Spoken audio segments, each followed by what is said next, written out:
हेडलाईन्सचे प्रायोजक आहे NBC bearings, लांब पळण्यासाठी। नकली शिवसेना सनातन विरोधी लोकांसोबत बाळासाहेब ठाकरेंनाही दुःख झालं असेल। पंतप्रधान मोदींचा उद्धव ठाकरेंवर निशाणा।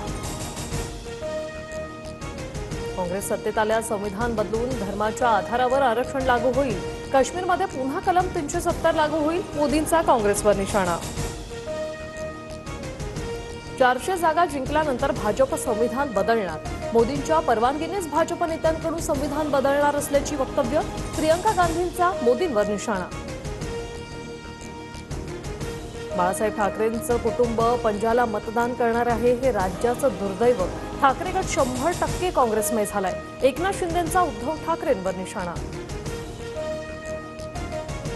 कोल्हापूरकरांनी ठरवलंय मानगादीला मत मोदीला। कोल्हापूरमध्ये मंडलिक विरुद्ध शाहू महाराज नव्हे, मोदी विरुद्ध राहुल गांधी अशी लढत। उपमुख्यमंत्री देवेंद्र फडणवीसांचं वक्तव्य।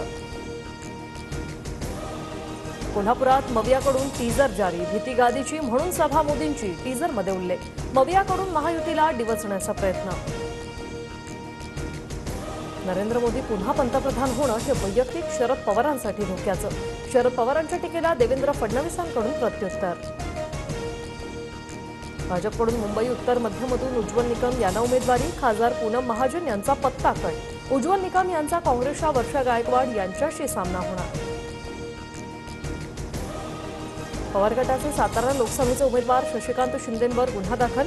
बाजार समितीच्या गाळ्यांच्या एफएसआय वाटपात घोटाळा केल्याचा आरोप। नवी मुंबईच्या एपीएमसी पोलीस ठाण्यात गुन्हा दाखल। कितीही गुन्हे दाखल झाले तरी शरद पवारांची साथ सोडणार नाही। तिसरा गुन्हा कधी दाखल करतायत याची वाट पाहतोय, शशिकांत शिंदे यांचं वक्तव्य।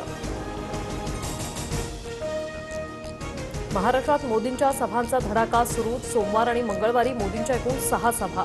सोलापूर, सातारा, पुणे, माढा, धाराशिव, लातूरमध्ये मोदींच्या सभा होणार। राहुल गांधी अमेठी लोकसभा मतदारसंघातून लढणार का याचा निर्णय आज होण्याची शक्यता। राहुल गांधी रायबरेलीतून लढण्याची चर्चा। हेडलाईन्सचे प्रायोजक आहे एनबीसी बेरिंग्स, लांब पळण्यासाठी।